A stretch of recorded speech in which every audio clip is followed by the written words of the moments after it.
SIR বিচারে 7 অবসরপ্রাপ্ত বিচারপতি, সুপ্রিম নির্দেশে হাইকোর্টে বৈঠক।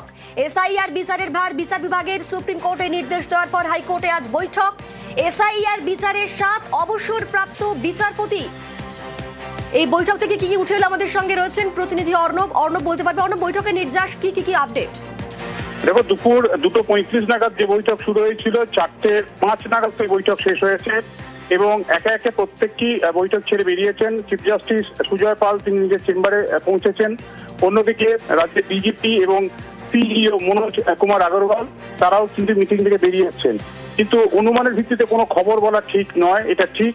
তবে আজকে মনোজ কুমার আগরওয়ালের যে বডি ল্যাঙ্গুয়েজ, তিনি যখন বেরোন হাইকোর্ট থেকে এবং একই সঙ্গে তার পিছন দিয়ে যখন ডিজিপি বেরোন, দুজনার যদি আমরা বডি ল্যাঙ্গুয়েজ বা শরীরী ভাষা বুঝি তাহলে কোথাও একটু গন্ডগোল হয়েছে এটা বলা যায়। কারণ 7 বিচারপতির যে নাম, আমাদের সঙ্গে থাকো অর্ণব। এন্ড যত অ্যাসিস্ট করবে, চাই ট্রেনিং প্রোগ্রাম করার জন্য যে বি ওখানে হেল্প লাগবে সব আমরা করতে প্রস্তুত আছি। আমাদের যে আছে সিসি স্যার বলেছেন কি আপনার দিল্লি থেকে কোনো হেল্প লাগবে, ইসিআই থেকে, অন্য সি অফিস থেকে লাগবে, আমাদের সি অফিস থেকে লাগবে, ডি অফিস থেকে লাগবে, যত বি লাগবে যেটা আছে আমরা চাই কি এনি এলিজিবল ভোটার যে ইন্ডিয়ান আছে he should not be excluded. Entire logical discrepancy যা টোটালটাই কি হবে? না টোটাল তো আমরা রেকমেন্ড করিনি। কত রেকমেন্ড? 50 না, এখন আমরা দেখছি, দেখুন এখন কাজ চলছে, আজকে রাত্রি পর্যন্ত ডিসপোজাল চলছে। রাত্রি 12টা পরে আমরা বলতে পারবো কত যাবে নিয়ে যাবে। মানে আজকে রাত 12টা ডিসপোজালের পর তারপরে সেই সংখ্যাটা, সেই সংখ্যা আমরা কাল সকালে পর্যন্ত দেবো। আচ্ছা, আর কতজন থাকবে জেলা আদালত যারা বিচারক কতজন থাকবেন? দেখো এখন পর্যন্ত ঠিক হয়নি, ওরা চেষ্টা করছে, অ্যারেঞ্জ করছে। অ্যান্ড কত এক্স্যাক্টলি হবে আমরা বলবো না, কিন্তু আমি জানি না। কিন্তু আমরা বলেছি হিয়ারিং যে ইআরও আছে এসি ওয়াইজ হয়, 294 এসি আছে, ওরকম হিয়ারিং হয়। কত অ্যারেঞ্জ করতে পারবেন নি করতে পারবেন এটা আমি বলতে পারবো না, এটা ইন্টারনাল ম্যাটার আছে। সেখানে জুডিশিয়াল অফিসাররা থাকবেন? জুডিশিয়াল অফিসার তো কোর্ট সুপ্রিম কোর্টে বলে দিয়েছে কি রিটায়ার্ড অর সার্ভিং ডিস্ট্রিক্ট জাজ অ্যান্ড অ্যাডিশনাল ডিস্ট্রিক্ট জাজ অফ আনইমপিচেবল ইন্টিগ্রিটি। সুপ্রিম কোর্টের মধ্যে বলা আছে। এর জন্য কি কোনো এক্স জাস্টিসদের নিয়ে কোনো কমিটি তৈরি করা হবে? না, কোনো কমিটি আমার নলেজে নেই, এটা তো আমার ইখতিয়ার মধ্যে নেই। আমি গিয়েছিলাম প্রধান বিচারপতি স্যারকে অ্যাডভাইস দেওয়ার জন্য, আমাদের কি আছে, আমাদের point of view put forward করার জন্য বাস। মিস্টার গণেশ কুমারের সঙ্গে কি আজকে আপনার কথা হলো? সেন্ট্রাল ফোর্স ডিপ্লয়মেন্ট নিয়ে নেক্সট উইকে কোনো মিটিং আছে স্যার? এসআইআর বিচারে 7 অবসরপ্রাপ্ত বিচারপতি, সুপ্রিম নির্দেশে হাইকোর্টে বৈঠক শেষ। আমাদের সঙ্গে অর্ণব রয়েছে। অর্ণব, এই বৈঠকে থেকে কি উঠে এলো? অর্ণবের সঙ্গে কথা বলবো, তবে এই মুহূর্তে যে খবরের দিকে নজর রেখেছি, সুপ্রিম কোর্ট নির্দেশ দেয় এবং সুপ্রিম নির্দেশে হাইকোর্টে আজ বৈঠক হয়। হাইকোর্টের সেই বৈঠক আপাতত শেষ হয়েছে। 7 অবসরপ্রাপ্ত বিচারপতির কমিটি গঠন নিয়ে আলোচনা। 7 জন কারা হবেন সেই নিয়ে বৈঠকে আলোচনা। এই বৈঠকের দিকে নজর ছিল সবার। আমাদের সঙ্গে অর্ণব রয়েছে। অর্ণব, কি উঠে এলো বৈঠক থেকে? দেখো, এই মুহূর্তে বৈঠক শেষে রাজ্যের মুখ্য সচিব তিনি বেরিয়ে যাচ্ছেন। তিনিও কিছু বললেন না, অন্তত কলকাতা হাইকোর্টের এই চত্বরে মিটিং শেষে বেরিয়ে।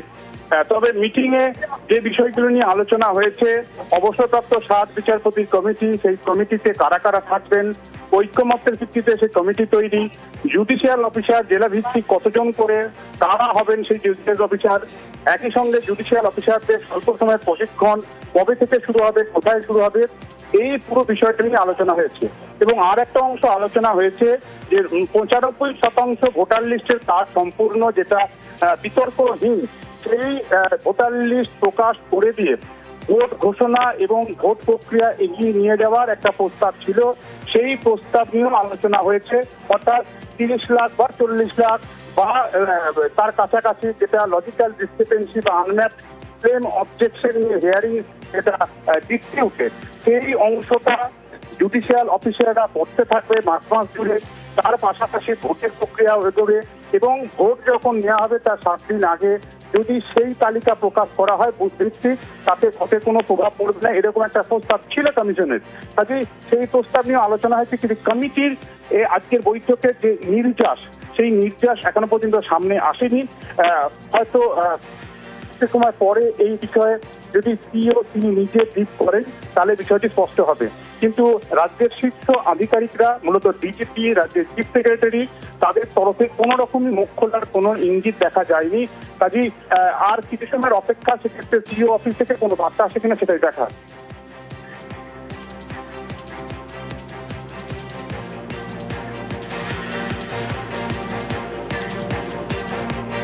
অর্ণব, সিইও যখন বেরোলেন, সিইও তখন কিছুই বলতে চাইলেন না।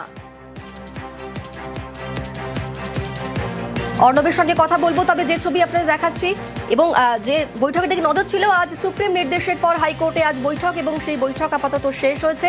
7 অবসরপ্রাপ্ত বিচারপতির কমিটি গঠন নিয়ে আলোচনা, 7 জন কারা হবেন সেই নিয়ে বৈঠকে আলোচনা। 23 জেলার জুডিশিয়াল অফিসারদের প্রশিক্ষণ হবে। এসআইআর বিচারের 7 অবসরপ্রাপ্ত বিচারপতি। আমাদের সঙ্গে অর্ণব রয়েছেন। অর্ণব, যখন সিইও বেরোলেন তিনি তো কিছুই বলতে চাইলেন না।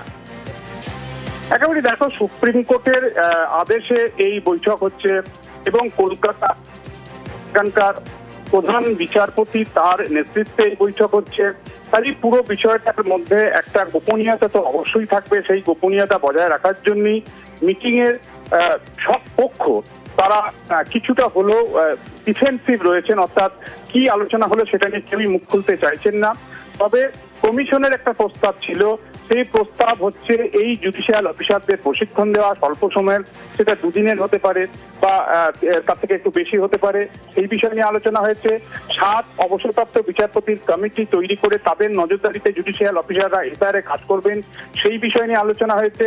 এর পাশাপাশি যেটা আলোচনা এসছে প্রস্তাব আকারে, কমিশন কি ভাবছে, কিভাবে তারা এই ভোটটা করতে চায়, সেক্ষেত্রে কমিশনের ভাবনা সামনে এসছে যে 95% বা তার কাছাকাছি যে বিতর্কহীন যে ভোটার তালিকা, যেটা কমিশন সুপ্রিম কোর্ট থেকে অনুমতি পেয়েছে প্রকাশ করার 28শে ফেব্রুয়ারিতেই, সেইটা প্রকাশ করার পরই তারা ভোট ঘোষণার দিকে এগোতে চায়। অংশটা ডিসপিউটেড, সেই অংশটা হিয়ারিং, সেটা জুডিশিয়াল অফিসারদের প্রশিক্ষণ দেওয়া।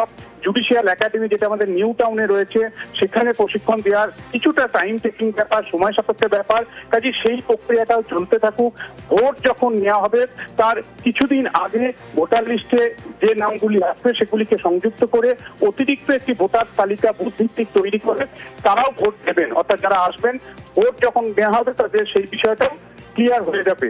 এই প্রস্তাবটা নিয়ে সম্ভবত বেশ অনেকটা সময় কাটাছেড়া হয়েছে, আলোচনা হয়েছে বলে আমরা সূত্র মারফত জানতে পারছি।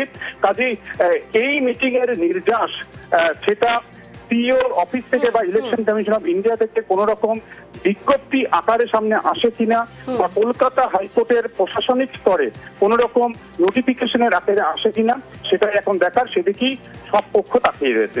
বেশ, ধন্যবাদ অর্ণব। আমাদের সঙ্গে রয়েছেন আরেক প্রতিনিধি সোমরাজ। সোমরাজ, কমিশন থেকে সূত্রে কি কি খবর পাওয়া যাচ্ছে? সিইও যখন বেরোলেন তিনি কিছু বললেন, তিনি মুখ খুলতেই চাইলেন না।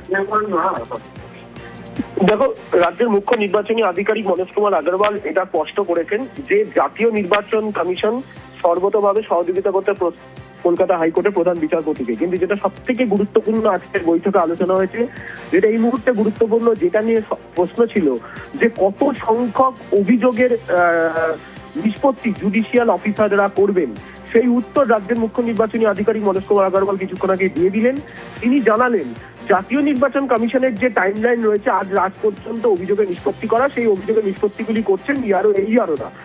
আজ রাতের পর যে অভিযোগের নিষ্পত্তিগুলি বাকি থাকবে সেগুলি কলকাতা হাইকোর্টের প্রধান বিচারপতির কাছে পাঠিয়ে দেওয়া হবে। অর্থাৎ আজ রাতের পর বাকি যে অভিযোগের নিষ্পত্তিগুলি পড়ে থাকবে, যেগুলিতে ইয়ারোদের সঙ্গে মাইক্রো অবজারভার, রোল অবজারভাররা একমত হতে পারবেন না, সেই সংখ্যাটা পাঠিয়ে দেওয়া হবে কলকাতা হাইকোর্টের প্রধান বিচারপতির কাছে এবং সেই সংখ্যাটার ওপরেই জুডিশিয়াল অফিসাররা কাজ করবেন।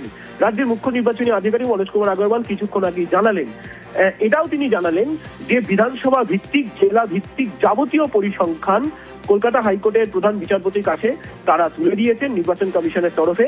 এমনকি দেশের মুখ্য নির্বাচন কমিশনার জ্ঞানেশ কুমার এই আশ্বাসও দিয়েছেন যে দিল্লি থেকেও প্রয়োজনে যে কোনো রকম সহযোগিতা করা হবে। কিন্তু যে জায়গাটা সব থেকে গুরুত্বপূর্ণ, যে কত সংখ্যক অভিযোগের নিষ্পত্তি জুডিশিয়াল অফিসাররা করবেন, সেই জায়গা থেকে রাজ্যের মুখ্য নির্বাচনী আধিকারিক জানিয়ে দিলেন আজ রাত পর্যন্ত জাতীয় নির্বাচন কমিশনের টাইমলাইন অনুযায়ী অভিযোগের নিষ্পত্তি চলছে, কিন্তু যে অভিযোগগুলি নিষ্পত্তিতে আজ রাতের পরেও ইআরও এইআরওদের সঙ্গে মাইক্রো অবজারভার রোল অবজারভার সম্মত হতে পারবেন না, সেই সংখ্যাটা আগামীকাল কলকাতা হাইকোর্টের প্রধান বিচারপতির কাছে পাঠিয়ে দেওয়া হবে নির্বাচন কমিশনের তরফে, এবং সেই সংখ্যার ওপরেই জুডিশিয়াল অফিসাররা তারা কাজ করবেন। এবারে কিভাবে কাজ হবে? বিধানসভা ভিত্তিক শুনানি হয়, সেই পরিসংখ্যানও তুলে দেওয়া হয়েছে যে একটি বিধানসভায় কত শুনানি হয়েছে এবং কিভাবে শুনানি হয়েছে, BDO office, SDO office, DM অফিসে কিভাবে শুনানি হয়েছে সেই পরিসংখ্যানটাও তুলে দেওয়া হয়েছে। এবং নির্বাচন কমিশন চাইছে জুডিশিয়াল অফিসারদের থেকে যাতে সব থেকে বেশি জুডিশিয়াল অফিসার পাওয়া যায়, যাতে এই কাজটা দ্রুত শেষ করা যায়। কারণ কমিশন চাইছে যে অন্তত ভোটার তালিকা অর্থাৎ রাজ্যে বিধানসভা নির্বাচনের নির্ঘণ্ট প্রকাশের আগেই যাতে গোটা কাজটা শেষ করে দেওয়া যায়, এটা কমিশন চাইছে। সেই কারণেই সর্বোচ্চ সংখ্যক জুডিশিয়াল অফিসার চেয়েছে কমিশন কলকাতা হাইকোর্টের প্রধান বিচারপতির কাছে। রাজ্যের মুখ্য নির্বাচনী আধিকারিক মনোজ কুমার আগরওয়াল তেমনটাই ইঙ্গিত দিয়ে দিলেন। অর্থাৎ একটা বিষয় স্পষ্ট, আজ পর্যন্ত কমিশনের টাইমলাইন রয়েছে অভিযোগের নিষ্পত্তি, যে অভিযোগের নিষ্পত্তির কাজ এখনো চলছে, বিভিন্ন জেলাশাসক ইআরও এইআরওরা এই কাজ করছেন। আজকের পর যে সংখ্যাটা পড়ে থাকবে সেটা নিয়ে বেশ ধন্যবাদ।